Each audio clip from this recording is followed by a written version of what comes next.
రవి ప్రకాష్ సిలికానాంధ్ర ఆసుపత్రి Kuchipudi super speciality వైద్య సేవలు పూర్తిగా ఉచితం.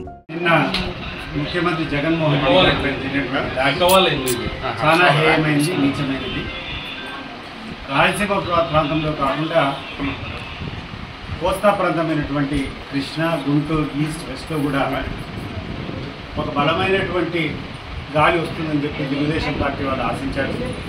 అది జరగకపోగా గుంటూరు జిల్లాలో, మరి ప్రత్యేకంగా కృష్ణా జిల్లాలో ఎంట్రీ దగ్గర నుంచి జగన్మోహన్ రెడ్డి గారికి చేసినటువంటి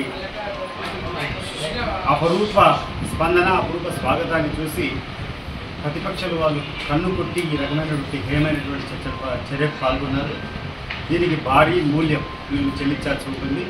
ప్రజలందరూ కూడా దీన్ని గమనించాలా. ఇటువంటి చౌకబార రాజకీయం చేసేవాళ్ళని, ఇటువంటి నీచ సంస్కృతి కలగాలని నేను ప్రజలు తిరస్కరించాలని సందర్భంగా కోరుకుంటున్నాను.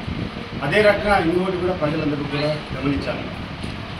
పులివెందులలో అత్యంత ప్రజాదరణమైనటువంటి వ్యక్తి జగన్మోహన్ రెడ్డి, వైఎస్ఆర్ కాంగ్రెస్ పార్టీ.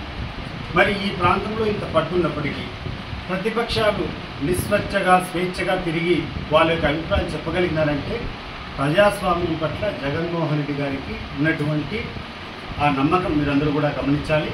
ఆ తేడాను మీరు కృష్ణా జిల్లాలో జరిగినటువంటి దాడి ఏ రకంగా ఉందో దాన్ని తీవ్రంగా పరిగణించాలని కోరుకుంటూ మీ యొక్క అమూల్యమైన ఓటు ద్వారా ఇటువంటి నీచ సంస్కృతి కలిగినటువంటి వ్యక్తులకు బుద్ధి చెప్పాలని మనం చేసుకుంటున్నాం. మరిన్ని వీడియోస్ కోసం ఛానల్ ని సబ్స్క్రైబ్ చేయండి. లేటెస్ట్ అప్డేట్స్ కోసం వాట్సాప్ ఛానల్ ని ఫాలో చేయండి.